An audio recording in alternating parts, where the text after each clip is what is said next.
Bismillahirrahmanirrahim. Assalamu alaikum everyone.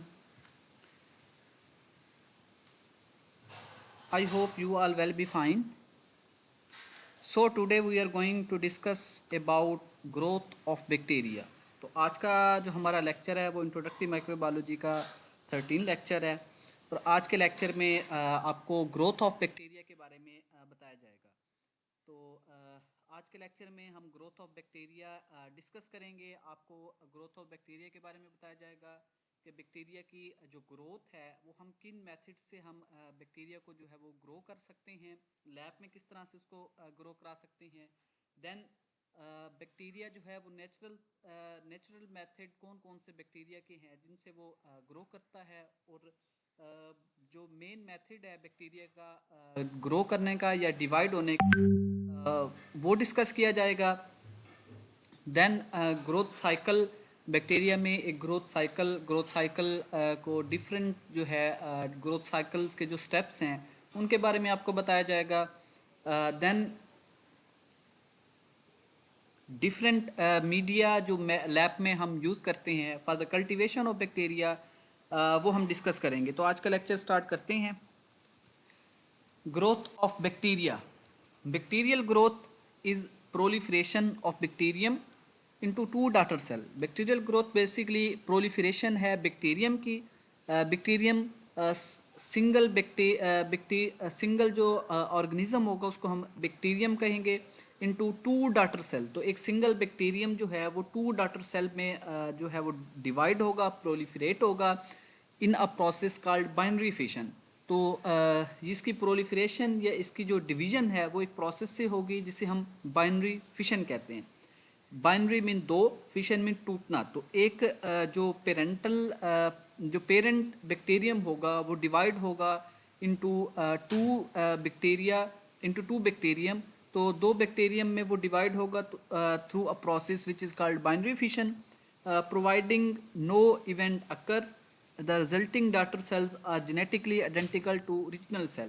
Then binary fission जो है वो एसेक्सुअल मीन ऑफ रिप्रोडक्शन है, और इसमें जो है जो डॉटर सेल्स बनेंगे, एक बैक्टीरियम जब डिवाइड करेगा इनटू टू डॉटर सेल, तो डॉटर सेल जो होंगे वो जेनेटिकली आइडेंटिकल होंगे to original cell.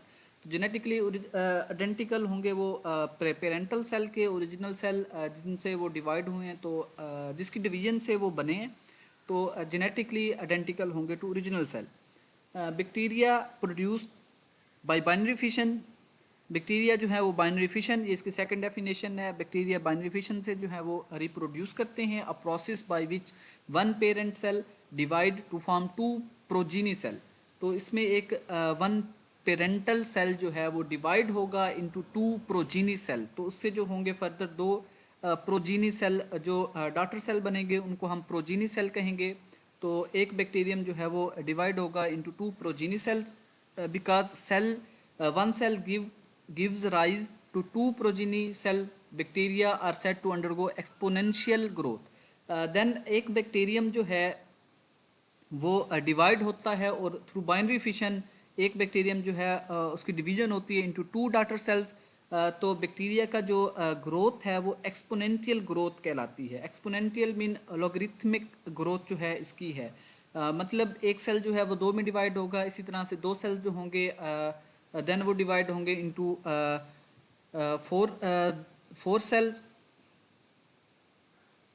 Then three cell, then आगे फर्दर जो है वो 8 में डिवाइड होंगे, इसी तरह से 8 जो है वो 16 में, और ये एक्सपोनेंशियल में जो है ये ग्रोथ जो है वो चलेगी। तो इसलिए इसका जो साइकिल है वो एक्सपोनेंशियल ग्रोथ कहलाता है। बैक्टीरिया की जो ग्रोथ है वो एक्सपोनेंशियल ग्रोथ कहलाती है, लॉगरिथमिक ग्रोथ कहलाती है। If a small number of bacteria are inoculated into a liquid nutrient medium, then the bacteria are counted at frequent interval. अगर एक स्मॉल नंबर ऑफ बैक्टीरिया जो है वो हम आर्टिफिशली जो है वो हम लैब में अगर ग्रो कराते हैं उसे, तो हम उसको इनोकुलेट करेंगे into a liquid nutrient medium. तो बेसिकली मीडियम जो है वो डिफरेंट जो है वो लिक्विड मीडियम भी हो सकते हैं, सॉलिड मीडियम भी हो सकते हैं, लैब में यूज़ किए जाते हैं for the cultivation of bacteria. इस डायग्राम में आप देख सकते हैं, इस डायग्राम में एक पेट्री डिश है। पेट्री डिश में हमने मीडिया जो है वो पोर किया हुआ है। मीडिया में डिफरेंट कंपोजिशन, मीडिया की जो कंपोजिशन है वो डिफरेंट है। कुछ मीडिया जो सिलेक्टिव हैं, कुछ जो है वो डिफरेंशियल हैं, कुछ मीडिया जो है वो सिंपल हैं। तो मीडिया को बेसिकली, मीडिया में ऐसी ग्रेडियंट्स जो हैं वो ऐड किए जाते हैं जो बैक्टीरिया की ग्रोथ के लिए जो है वो बैक्टीरिया को रिक्वायर्ड होती हैं फॉर ऑप्टिमम ग्रोथ। तो बैक्टीरिया वो न्यूट्रिएंट जो है वो यूज़ करते हैं और उनकी जो ग्रोथ है वो पेट्री प्लेट पे शो होती है after standard incubation at 37 degree 37 degree centigrade. 37 degree centigrade पे हम इनको इंक्यूबेट करते हैं। देन इनकी जो है नेक्स्ट पे हम इनकी मॉर्फोलॉजी देखते हैं। तो इस तरह पेट्री प्लेट पे डिफरेंट बैक्टीरिया जो है वो उनकी जो है वो ग्रोथ शो होती है। तो इस प्रोसीजर को हम कल्चरिंग, इस प्रोसीजर को हम कल्चरिंग कहते हैं। कल्चरिंग में डिफरेंट मीडिया जो है वो यूज़ करते हैं। Different samples like urine sample हम इनोकुलेट कर सकते हैं, देन ब्लड सैंपल जो है वो इनोकुलेट कर सकते हैं, पस सैंपल इनोकुलेट कर सकते हैं। तो अगर उनमें बैक्टीरिया जो हैं प्रेजेंट होंगे तो उनकी जो है वो ग्रोथ शो होगी। देन हम उनको आइडेंटिफाई करेंगे, उन पे देन एंटीबायोटिक्स जो हैं वो अप्लाई करेंगे। नेक्स्ट हमारा लेक्चर जो है वो एंटीबायोटिक्स पे है, तो उसमें आपको डिटेल से बताया जाएगा। देन उस पर डिफरेंट तरह की जो है वो ग्रोथ आएंगी। तो लैब में बैक्टीरिया की जो कल्टीवेशन है वो इस मेथड से की जाती है, जिसमें लिक्विड न्यूट्रिएंट मीडियम जो है उस पर बैक्टीरिया को इनोकुलेट किया जाता है, देन उसको इंक्यूबेट किया जाता है और after incubation at standard temperature जो है बैक्टीरिया की मॉर्फोलॉजी वो शो होती है। Then number of cells 1 2 4 8 16। Then exponential growth जो है वो बैक्टीरिया शो करता है। तो वन नंबर ऑफ सेल, अगर एक सेल है उसमें जब डिवीजन होगी तो उसके 2 सेल्स बनेंगे। देन 2 में जब डिवीजन होगी तो उससे 4 सेल बनेंगे। देन 4 सेल में अगर 2 सेल्स में डिवीजन होती हैं 3 टाइम्स तो उससे जो है वो 8 सेल, इसी तरह से 4 टाइम्स अगर डिवीजन होती हैं तो 16 सेल्स जो हैं वो बनेंगे और ये आगे जो है वो कंटिन्यू करते रहेंगे। तो इसकी जो बेसिकली जो ग्रोथ है वो एक्सपोनेंशियल है। One bacterium well produce 16 bacteria after 4 generation. तो 4 जनरेशन के बाद एक बैक्टीरिया जो है वो डिवाइड हो जाएगा इंटू 16 बैक्टीरिया, 16 बैक्टीरियल सेल। तो 16 बैक्टीरियल सेल्स में जो है वो डिवाइड हो जाएगा one bacterium. The doubling generation time of bacteria range from as little as 20 minute for Escherichia coli. तो जनरेशन या डबलिंग टाइम जो बैक्टीरिया का है वो रेंज, उसकी जो रेंज है वो 20 मिनट से 18 आवर जो है इसकी रेंज है। मिनिमम जो रेंज 20 मिनट है, 20 मिनट्स में एस्क्रेशिया कोलाई जो है वो ग्रो करता है। 20 मिनट में एक एस्क्रेशिया कोलाई जो है वो 2 में डिवाइड हो जाता है और हर 20 मिनट्स के बाद एक एस्क्रेशिया कोलाई जो है वो 2 में डिवाइड हो जाता है। इसी तरह से 2 जो हैं वो नेक्स्ट 20 मिनट्स के बाद वो 4 में डिवाइड होंगे, 4 8 में और 8 16 में। और इसी तरह इनकी जो डिवीजन है वो होती रहेगी टू एज लॉन्ग एज 18 और फॉर माइकोबैक्टीरियम ट्यूबरक्लोसिस। और माइकोबैक्टीरियम ट्यूबरक्लोसिस जो है वो एक स्लो ग्रोइंग बैक्टीरिया है जो ट्यूबरक्लोसिस काज करता है। तो उसमें जो उसका डबलिंग टाइम या जनरेशन टाइम जो है वो 18 आवर्स है। 18 आवर्स के बाद माइकोबैक्टीरियम ट्यूबरक्लोसिस का जो बैक्टीरियम है वो 1 से 2 में डिवाइड होगा। तो इकोलाई का जो डबलिंग टाइम, जनरेशन टाइम है वो बहुत कम है as compare to mycobacterium tuberculosis. Then growth cycle, the growth cycle of bacteria has 4 major phases. Growth cycle जो बैक्टीरिया का ग्रोथ साइकिल है उसे हम 4 मेजर फेजेस में डिवाइड करते हैं। First phase is lag phase, second one log phase, log phase is also called exponential phase, then stationary phase and fourth one is death phase. तो एक bacteria का जो ग्रोथ साइकिल है उसे हम फेजेस में डिवाइड करते हैं और फेजेस में जो है ये 4 फेजेस हैं। देन हम वन बाय वन एक एक फेज को जो है वो हम डिस्कस करते हैं। Lag phase, the first is the lag phase during which metabolic activity occur. ये एक ऐसा फेज है जिसमें विगोरस मेटाबॉलिक एक्टिविटी जो है वो देखी जा सकती है। बैक्टीरिया जो है वो मेटाबॉलिकली काफ़ी एक्टिव होते हैं। Then cell do not divide. और इस स्टेज पे, इस फेज़ में जो बैक्टीरिया के सेल हैं वो डिवाइड नहीं होते, बल्कि ये जो फेज़ है ये इसमें जो है बैक्टीरिया अपनी प्रिपरेशन करता है। For division. तो डिवीजन के लिए उसे जितने भी मेटाबॉलिक न्यूट्रिएंट्स चाहिए होते हैं या एनर्जी चाहिए होती है, तो इस फेज़ में, लैग फेज़ में वो मेटाबॉलिक एक्टिविटी उसकी होती है, और मेटाबॉलिक एक्टिविटी के नतीजे में जितने भी ग्रोथ के लिए या डिवाइड होने के लिए जितने न्यूट्रिएंट्स चाहिए होते हैं, तो इस फेज़ में जो है वो इकट्ठे कर लिए जाते हैं। Then cell do not divide. इस स्टेज पे, इस फेज़ में बैक्टीरिया सेल जो है वो डिवाइड नहीं होता। This can last for few minutes up to many hours. और ये जो फेज़ है ये चंद फ्यू मिनट्स जो है, few minutes up to many hours, और इसका जो ड्यूरेशन है वो फ्यू मिनट्स से जो है वो मैनी आवर्स तक ये फेज़ चल सकता है। और डिफरेंट बैक्टीरिया में ये फेज़ जो है वो डिफरेंट है। और बेसिकली ये एक प्रिपरेशनरी फेज़ है। इसमें जो है बैक्टीरिया खुद को प्रिपेयर करता है नेक्स्ट फेज़ के लिए, ताकि नेक्स्ट फेज़ में जो है उसकी जब डिवीज़न होगी तो उसमें जो डिवीज़न के लिए जो रिक्वायरमेंट्स हैं वो इस फेज़ में जो है वो पूरी की जा सकें। बेसिकली ये एक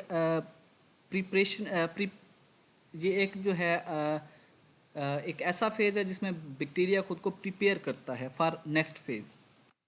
Then log phase or logarithmic phase.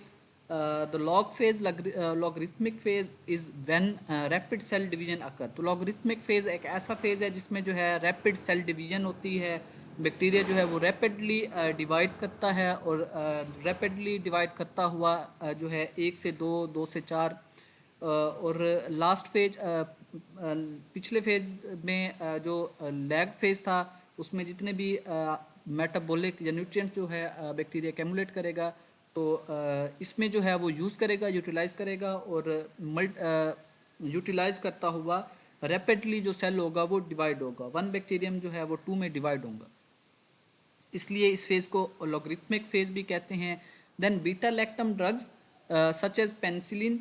Then कुछ ड्रग्स हैं, एंटीबायोटिक्स हैं लाइक पेनिसिलिन, जो कि बीटा लैक्टम ड्रग्स कहलाती हैं।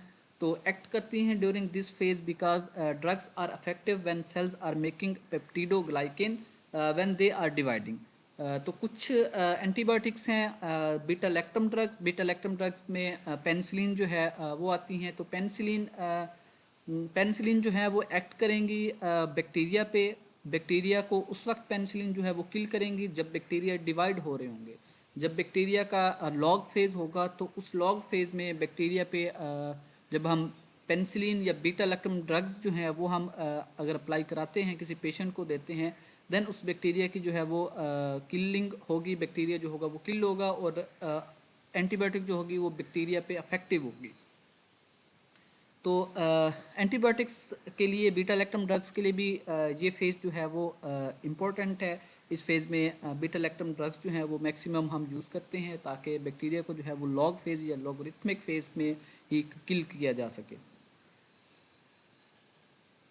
बीटा लैक्टम ड्रग बेसिकली जो है बैक्टीरिया के अंदर एक रिंग बनती है जिसे हम बीटा लैक्टम रिंग कहते हैं, और बीटा लैक्टमेजेस जो हैं वो इंजाइम्स हैं जो ड्रग्स में इंक्लूड किए जाते हैं।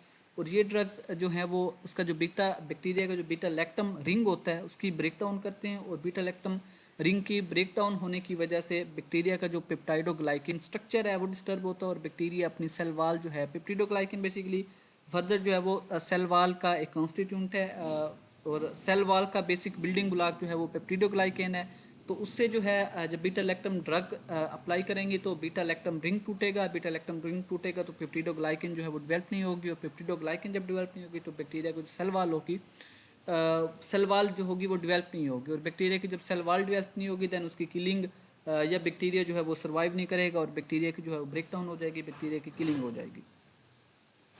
The log phase is also known as exponential phase. Log phase को जो है वो हम एक्सपोनेंशियल फेज भी कहते हैं, क्योंकि इसमें जो बैक्टीरिया है वो रैपिडली डिवाइड हो रहे होते हैं, और एक बैक्टीरिया जो है आफ्टर डबलिंग टाइम, अपने डबलिंग टाइम के बाद या जनरेशन टाइम के बाद एक बैक्टीरिया 2 में डिवाइड होता है, देन दो बैक्टीरिया जो हैं वो 4 में डिवाइड होंगे, 4 8 में, 8 16 में, देन 16 जो है वो 32 जो है वो 64 में। तो ये एक्सपोनेंशियल बेसिकली जो है वो मैथ में यूज़ होती है, मैथ के टर्मिनोलॉजी है। तो उस फार्मूला से जो है बैक्टीरिया जो है वो डिवाइड हो रहे हैं और इनकी जो नंबर है वो बढ़ रहे हैं, इसलिए इस फेज़ को जो है वो एक्सपोनेंशियल फेज़ भी कहा जाता है। Then stationary phase, the stationary phase occur occurs when nutrient depletion or toxic products cause growth to slow until the number of new cells produced balance the number of cells that die. तो stationary phase जो है basically तब होती है जब third जो stage है वो स्टेशनरी फेज है, और स्टेशनरी फेज बेसिकली तब होती है जब न्यूट्रिएंट जो है उनकी डिप्लीशन हो जाती है, न्यूट्रिएंट्स की जो है वो कमी हो जाती है, या टॉक्सिक सब प्रोडक्ट्स जो हैं वो बैक्टीरिया की जो ग्रोथ है उसको स्लो कर देते हैं. Until the number of new cell produce balance the number of cells that die. और इसमें जो है स्टेशनरी फेज का जो स्टेशनरी फेज इसलिए इसको कहा जाता है कि नंबर ऑफ न्यू सेल्स जो हैं वो इक्वल होते हैं to the number of cells that die. तो जितने सेल डाई हो रहे हैं, जितने सेल्स जो हैं वो जितने बैक्टीरिया डाई हो रहे हैं उतने बैक्टीरिया जो हैं वो प्रोड्यूस हो रही हैं. तो नेट गेन जो है हमारे पास वो ज़ीरो होता है. हम न्यू जो बैक्टीरिया है हमारे पास वो नहीं, हम मीन टू से बैक्टीरिया की जो नंबर है वो बढ़ते नहीं हैं. जितने बैक्टीरिया प्रोड्यूस हो रहे हैं, जितने डाई हो रहे हैं उतने प्रोड्यूस हो रहे हैं. और ये जो कर्व है ये स्टेशनरी होती है, और इसमें कोई न्यू बैक्टीरिया जो है वो नहीं देखा जा सकता, या नंबर ऑफ बैक्टीरिया जो है वो इंक्रीज नहीं करते. तो इस फेज़ को इसलिए स्टेशनरी फेज़ कहा जाता है. और इसमें बेसिकली ये फेज़ जो है वो न्यूट्रिएंट की डिप्लीशन की वजह से या टॉक्सिक प्रोडक्ट्स की वजह से जो है वो आती है. तो ये थर्ड फेज़ है बैक्टीरियल ग्रोथ का. cells grown in a special apparatus called chemostat, into which fresh nutrients are added, and from which waste products are removed continuously and can remain in log phase and do not enter into stationary phase. तो इस phase को जो है वो इस phase को replace किया जा सकता है विद लॉग फेज़. इसमें जो है एक स्पेशल अपरेटस जो है वो हम यूज़ करते हैं जिसमें सेल्स जो हैं उनको हम ग्रो कराते हैं, और उस अपरेटस का नाम जो है वो कीमोस्टेट है, जिसमें बेसिकली हम फ्रेश न्यूट्रिएंट्स जो हैं वो ऐड करते जाते हैं. और फ्रेश न्यूट्रिएंट्स जब बैक्टीरिया को मिलेंगे तो बैक्टीरिया जो है वो न्यूट्रिएंट्स यूज़ करेंगे, लैग फेज़ में यूज़ करेंगे, और लॉग फेज़ में जो है वो डिवाइड होंगे. तो स्टेशनरी फेज़ को जब हम स्टेशनरी फेज़ में न्यूट्रिएंट्स ऐड करेंगे तो स्टेशनरी फेज़ जो है वो लॉग फेज़ से रिप्लेस हो जाएगा, लॉग फेज़ जो है वो स्टार्ट हो जाएगा. देन इसमें जो है वेस्ट प्रोडक्ट्स भी हम कंटिन्यूसली वो हम रिमूव करते जाते हैं, और न्यूट्रिएंट्स जो है वो ऐड करते जाते हैं, जिससे जो बैक्टीरिया जो है वो डिवाइड होता है. और वन बैक्टीरियम टू सेल्स में डिवाइड होता है, 4 में, 4 जो है वो 8 में, और 8 जो है वो 16 में. तो इससे जो है वो स्टेशनरी फेज़ को हम कन्वर्ट कर सकते हैं into log phase and do not enter the stationary phase. और इसमें जो है अगर हम कंटिन्यूसली न्यूट्रिएंट्स जो है वो प्रोवाइड करते रहें और वेस्ट प्रोडक्ट्स जो हैं उनको रिमूव करते रहें, तो बैक्टीरिया जो है वो कंटिन्यूसली वो लॉग फेज़ में ही रहेगा, और उनके जो नंबर्स हैं वो बढ़ते रहेंगे. Then death phase. The final phase is the death phase, which is marked by a decline in the number of viable bacteria. तो फाइनल फेज जो है वो डेथ फेज है. डेथ फेज में बैक्टीरिया जो है वो डिक्लाइन होती है, number of viable bacteria. Death phase में बेसिकली बैक्टीरिया की जो न्यू बैक्टीरिया जो डेवलप हो रहे होते हैं, जब न्यू बैक्टीरिया जो प्रोड्यूस हो रहे होते हैं उनका नंबर जो है वो कम हो जाता है, और नंबर ऑफ बैक्टीरिया जो डाई हो रहे होते हैं तो उनकी जो नंबर है वो बढ़ जाता है. तो इस फेज़ को हम डेथ फेज़ कहते हैं. फाइनल फेज़ ये बैक्टीरियल ग्रोथ की फाइनल फेज़ है, जिसमें जो है जिसे हम डेथ फेज़ कहते हैं, which is marked by a decline in number. और इसमें जो है बेसिकली बैक्टीरिया के जो नंबर हैं, वायबल बैक्टीरिया के जो नंबर हैं वो डिक्लाइन होते हैं. बैक्टीरिया के टोटल नंबर ऑफ बैक्टीरिया जो हैं वो कम होते हैं, और उनकी जो तादाद है वो कम होती जाती है. इसलिए इस फेज़ को जो है वो डेथ फेज़ कहते हैं. और ये आफ्टर स्टेशनरी फेज़ जो है वो बैक्टीरिया जो है वो डेथ फेज़ में आते हैं. देन ग्रोथ कर्व में एक्स एक्सिस पे जो है वो टाइम शो किया गया है, देन वाई एक्सिस पे नंबर ऑफ सेल्स जो है वो शो किए गए हैं. देन इसमें लैग फेज़ में जो है वो नंबर ऑफ सेल्स कांस्टेंट रहते हैं, नंबर ऑफ सेल्स जो है वो बढ़ते नहीं है. नंबर ऑफ सेल जो है वो कांस्टेंट रहते हैं और डिवाइड नहीं होते. तो एक स्ट्रेट लाइन आती है. देन आफ्टर लैग फेज़ में बैक्टीरिया जो हैं वो डिफरेंट न्यूट्रिएंट्स जो हैं वो एक्यूमुलेट करते हैं, और इसको जो है वो हम इस फेज़ में बैक्टीरिया जो है खुद को प्रिपेयर करता है फॉर लॉग फेज़ और exponential phase. Then second one is log phase और एक्सपोनेंशियल फेज। तो एक्सपोनेंशियल फेज में with time number of cells जो हैं वो एक्सपोनेंशियली इंक्रीज करते हैं और ये जो कर्व है ये ऊपर की तरफ जा रही है। तो ऊपर की तरफ जा रही है, इसका मतलब ये है कि जो बैक्टीरिया हैं वो डिवाइड भी हो रहे हैं, बैक्टीरिया जो है वो मैक्सिमम डिवाइड हो रहे हैं। देन स्टेशनरी फेज में देन टाइम के साथ स्टेशनरी फेज में जो नंबर ऑफ सेल्स जो डिवाइड हो रहे थे, वो नंबर ऑफ न्यू सेल्स जो प्रोड्यूस हो रहे थे, नंबर ऑफ सेल्स जो डाई हो रहे थे, तो ये दोनों इक्वल हो जाते हैं और एक स्ट्रेट लाइन जो है वो देखी जा सकती है। देन डेथ फेज में with time number of cell जो हैं वो कम होते हैं, इसलिए जो है डेथ फेज की जो कर्व है वो नीचे की तरफ आ रही है, जिसका मतलब ये है कि नंबर ऑफ सेल्स जो हैं वो कम हो रहे हैं या डिक्लाइन हो रहे हैं, इसलिए इस फेज को डेथ फेज और डिक्लाइन फेज कहते हैं। तो बेसिकली ये एक ग्रोथ कर्व है।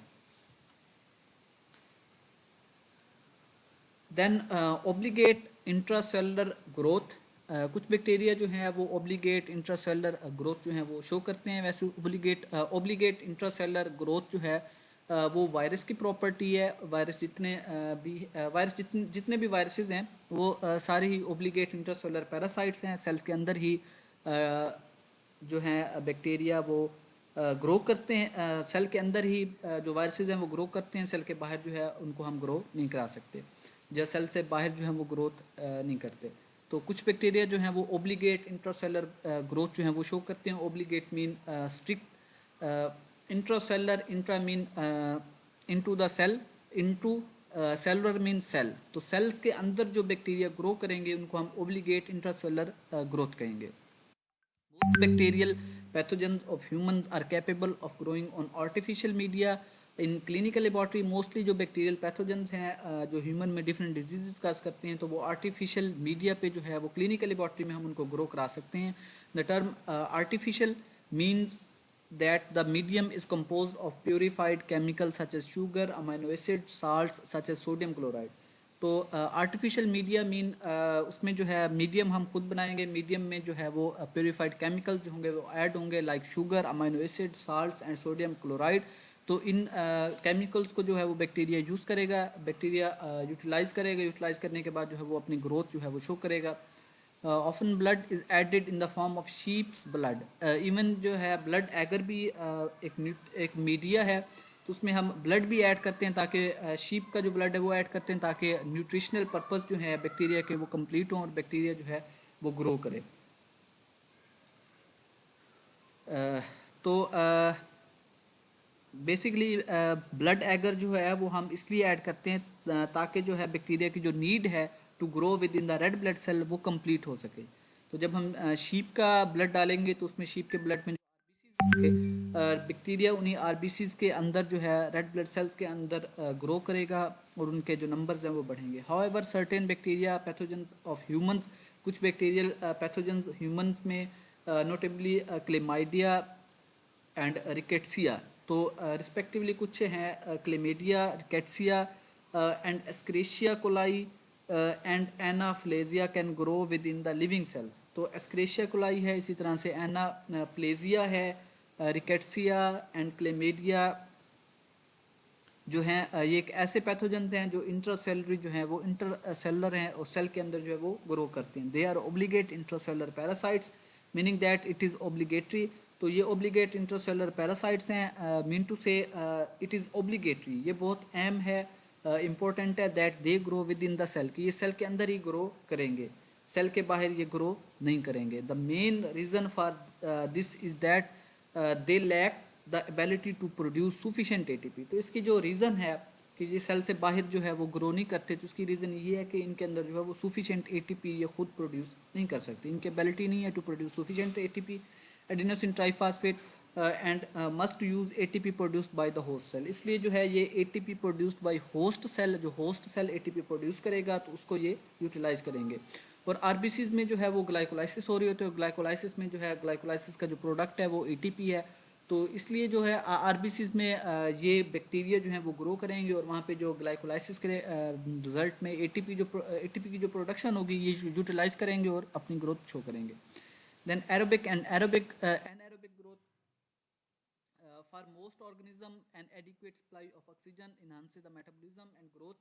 The oxygen act as a hydrogen acceptor in the final step of the energy production catalyzed by the flavoprotein and cytochrome. तो फ्लेवोप्रोटीन साइटोक्रोम्स में जो है एनर्जी की प्रोडक्शन होती है और उनमें जो फाइनल हाइड्रोजन एक्सेप्टर है उसमें जो है वो ऑक्सीजन यूटिलाइज होता है because the use of oxygen generate two toxic molecule और देन उसमें एटीपी प्रोड्यूस होती है और एटीपी की प्रोडक्शन में जो है वो ऑक्सीजन का जो एक्सेप्टर है फाइनल एक्सेप्टर ऑक्सीजन जो है वो एक्ट करता है as a final acceptor for hydrogen और देन इससे जो है वो प्रोडक्शन होती है हाइड्रोजन पर ऑक्साइड की एंड फ्री रेडिकल्स में सुपर ऑक्साइड है bacteria require two enzyme then इनको जो है बैक्टीरिया में दो एंजाइम इनको चाहिए होती है to detoxify these molecules when oxygen is utilised. Some bacteria such as mycobacterium tuberculosis are obligate aerobes. कुछ बैक्टीरिया जो है वो ओब्लिगेट एरोब्स हैं that is they require oxygen to grow because their ATP generation system is dependent on oxygen as the hydrogen acceptor. कुछ bacteria like Mycobacterium tuberculosis जो TB काज करता है ये ओब्लिगेट एरोब है और ये वहाँ पे ग्रो करेगा जहाँ पे ऑक्सीजन की जो है वो प्रेजेंस होगी और वहाँ पे एटीपी जनरेशन सिस्टम जो है वो डिपेंडेंट होगा ऑक्सीजन पे as a hydrogen acceptor. Other bacteria such as E coli are facultative aerobes facultative anaerobes they utilise oxygen if it is present. तो फैकल्टेटिव एनारोब्स ऐसे बैक्टीरिया हैं जो ऑक्सीजन यूज़ करेंगे अगर ऑक्सीजन जो है वो प्रेजेंट होगी to generate energy by respiration और एनर्जी जो है वो जनरेट करेंगे by respiration but they can use the fermentation pathway. लेकिन जो ये फर्मेंटेशन पाथवे भी है ये यूज़ कर सकते हैं टू सिंथेसाइज एटीपी की सिंथेसिस में इन the absence of sufficient oxygen. तो इनमें दोनों पाथवे जो है वो देखे जा सकते हैं.